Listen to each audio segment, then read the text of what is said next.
que nós vamos trazer essa semana aqui? É sobre cuidado, o cuidado que devemos ter no luto e quais as diferenças de um sentimento de luto, qual é a diferença de uma emoção para outra dentro do luto. Uma das maiores dores emocionais, né? E como a pessoa reage é diferente a forma de uma para outra. Cada pessoa tem o seu tempo no luto. Uma dor que gera muito impacto emocional. E é como você se cortar. E quando você se corta, o que acontece? A ferida ela é cicatrizada naturalmente. Mas quando essa pessoa tem problemas na saúde, como uma diabetes, essa ferida vai demorar mais para cicatrizar, não é verdade? Então, quem tem problemas de saúde, ele demora mais para cicatrizar o ferimento ali. E quem está passando por um luto é a mesma coisa, vai depender do estado emocional dela, de como está sendo os recursos emocionais dessa pessoa. Então, a nossa infância foi uma infância bem acolhida, com papai e mamãe presente, que sentiu que aquela criança sentiu segurança. O que vai acontecer? Quando ela passar por impactos emocionais na vida adulta, ela vai ter recursos para sair.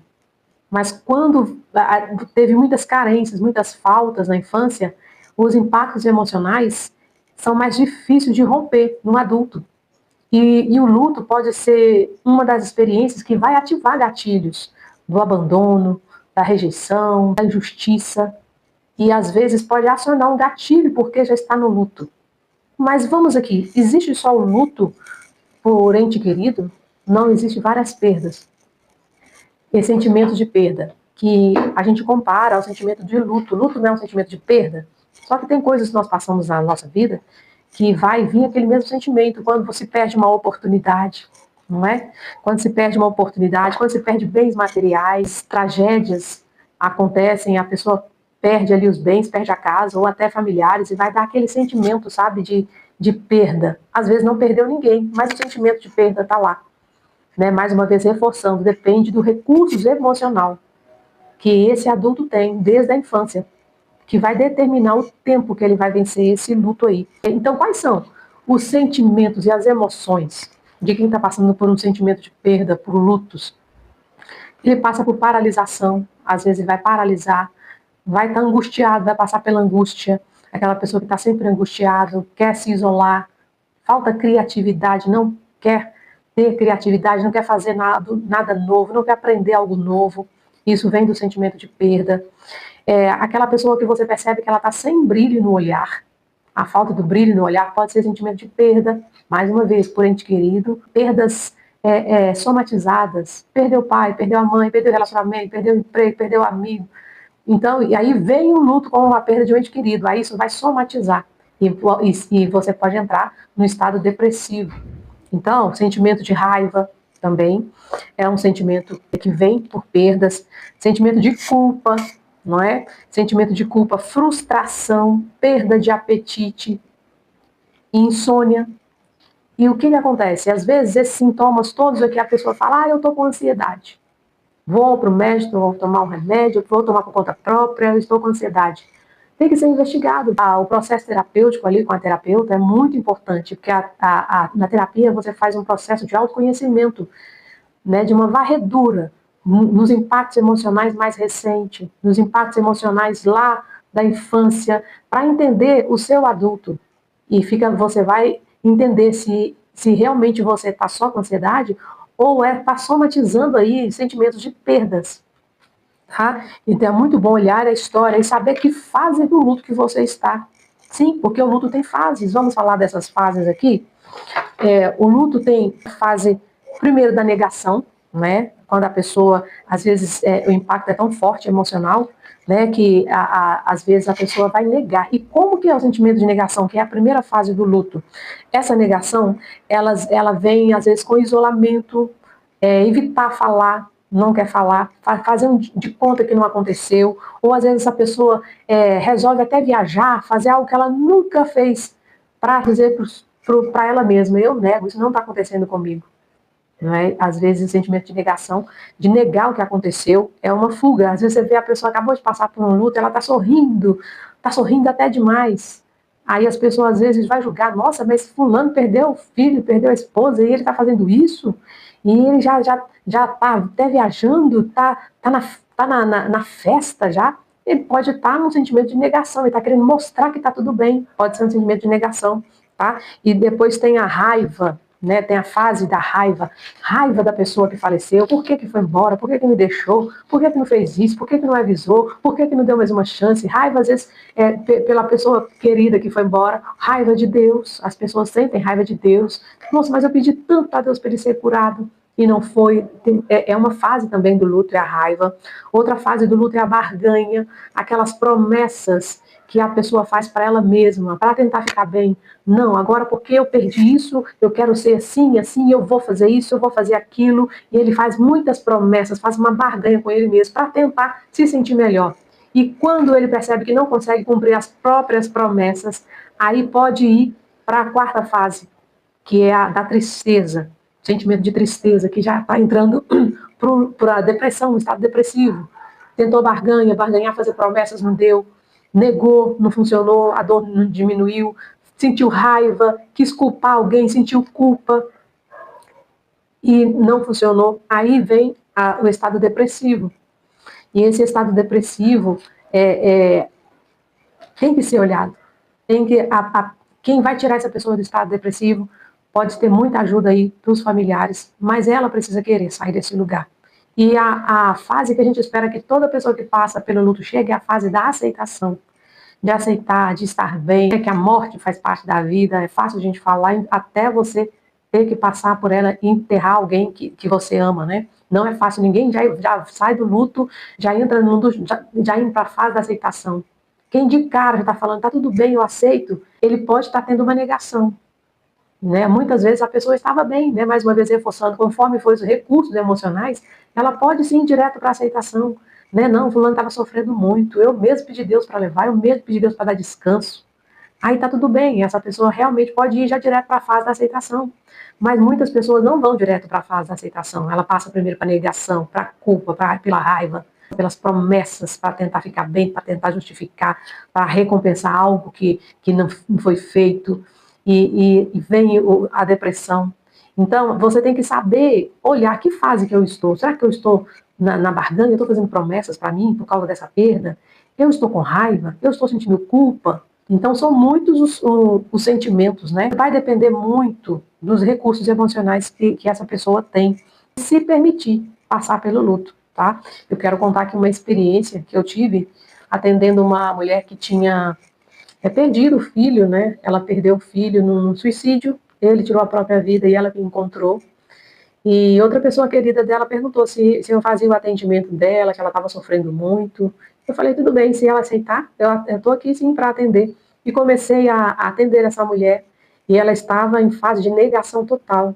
Né? Eu não entrei falando, perguntando se ela queria falar sobre o filho, se queria conversar. Tentei conhecer ela, né? Conversar, falar sobre ela, e ela foi me falando. Quando eu vi que ela não falava de dor, nem da perda do filho, eu perguntei, você quer ajuda pelo seu processo, pelo luto que você está passando? E ela falou, não, tá tudo bem. Eu converso com meu filho, eu faço os meus rituais lá de limpeza, tá tudo bem. Você não quer falar, não quer expressar como foi, como que você está? E ela falava, não, tá tudo bem. Então, eu levei o processo normal, né? Levei o processo normal olhando a história dela. Então, vamos olhar a sua infância, vamos aqui fazer acolhimento do pai e mãe, né? O protocolo ali do método TPM. E nós fazendo ali, ela começou a fugir. Nas quarta, quinta sessão, ela começou a fugir, demorou a vir para a sessão, que era online. E eu comentei com ela, falei, olha, eu tô aqui para te acolher, tô aqui para fazer o seu atendimento. Aí ela falou, hoje não posso, hoje não dá. E passados uns dias eu recebi a notícia que ela tinha infartado. Ela infartou. E depois de 3 meses do luto do filho, ela infartou. E eu fiquei muito mal, assim, será que eu não fiz? Será que eu não fiz o suficiente? Mas eu vim entender que ela estava negando o luto dela, não queria falar, não queria comentar, que a dor foi tão grande que ela tentou superar sozinha, negar, tentar ser forte, ela tentou muito ser forte, não chorar por causa da netinha que ficou, e o coração não aguentou.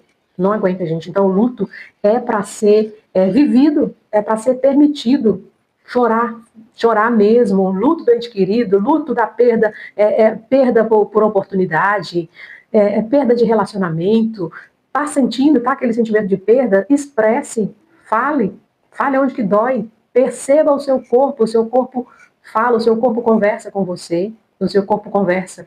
Então, pare um momentinho, faz o seu estado de presença, a sua comunhão com Deus, respira, ó, respira, ouça o seu corpo, o que ele está dizendo, porque a dor é uma amiga. Se está doendo o peito, está apertado, está doendo o ombro, está doendo a cabeça, é o corpo tentando ajudar você a resolver os problemas da mente, aquele pensamento que não para. E aí, às vezes, o corpo vai adoecer. E quando você percebe o seu corpo, você pode, nossa, é aqui que está doendo, então eu vou cuidar disso aqui, vou fazer um check-up, eu vou cuidar, vou fazer uma atividade física. Né? A atividade física é muito bom para aliviar esse sentimento de perda. Às vezes você não consegue fazer muito, não consegue nem sair de casa. Comece fazendo 5 minutos, 10 minutos em casa mesmo, num vídeo pelo YouTube. Você faz um alongamento, mas reage. O seu corpo precisa de reação. Ativar os hormônios bons, né, da dopamina, da ocitocina, o hormônio do amor, o hormônio da alegria. Você tem que pôr o seu corpo em movimento. Quem está depressivo por um sentimento de perda tem que dar movimento ao corpo. Ninguém pode movimentar o seu corpo por você. É você que faz isso. Alimentar bem, alimentar com produtos mais naturais possíveis, cortar os processados também, ajuda o cérebro a ressignificar melhor, tomar mais água ajuda a ressignificar, ajuda a recompor, né? Diminuir o açúcar, que você é corpo, alma e espírito, então se a sua alma está em sofrimento, o seu corpo também vai estar, então tem que alimentar bem, tem que cuidar dele, tem que cuidar do seu templo espiritual, né? Nós somos um espírito que ele tem sede, fome de Deus, e temos que falar com o Pai, conversar, falar para Ele as nossas dores. E quando você fala com Deus, Ele te leva a estar com pessoas que podem te ajudar. E todo trauma, todo bloqueio, todo impacto emocional é aprendizado para você ajudar alguém mais à frente.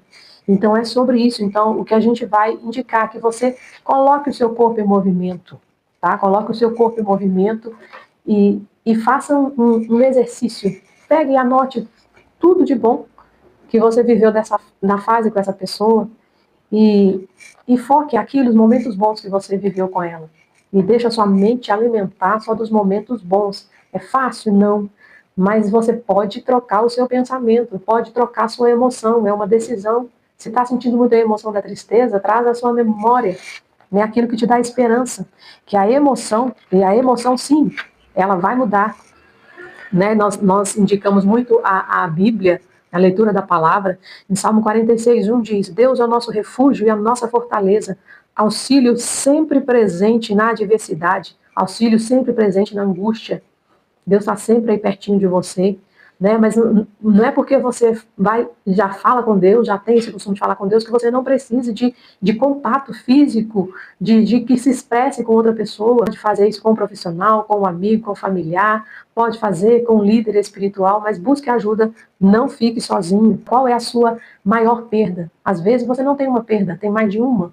Tem uma perda maior, uma secundária. Quais têm sido as suas perdas? O que tem causado essas perdas? Quais têm sido os prejuízos?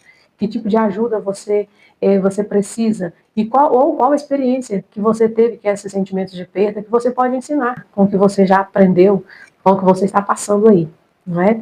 Então, que Deus te abençoe com o que você está passando aí, não é? Então, que Deus te abençoe, que te dê clareza, né, que você faça aí o seu momento de respiração, de oração, e pergunte para Deus o que o Senhor faria no meu lugar, com toda essa tristeza. Eu tenho certeza que Ele falaria para você amar os que ainda estão vivos, os que estão perto de você, que a vida é para ser vivida. Se aquela pessoa que você perdeu pudesse te ver, ela gostaria de te ver triste, sem razão para viver, o que ela pediria para você fazer? Visualize o sorriso dessa pessoa, confiando que você pode fazer, porque você ainda, principalmente o que ela não conseguiu fazer, às vezes, você ainda está aqui. E se for qualquer outro sentimento de perda, busque ajuda, busque conhecimento nessa área, e estamos aqui para ajudar você que queira nos acionar, que queira fazer um processo para entender por que você está preso nessa fase da negação, da autossabotagem às vezes, da raiva, da culpa, por que você ainda não conseguiu ir para a fase da aceitação, ou às vezes já até passou pela fase da aceitação, mas de novo está se sentindo culpado. Vamos entender isso de perto. Deus abençoe. Até o próximo vídeo.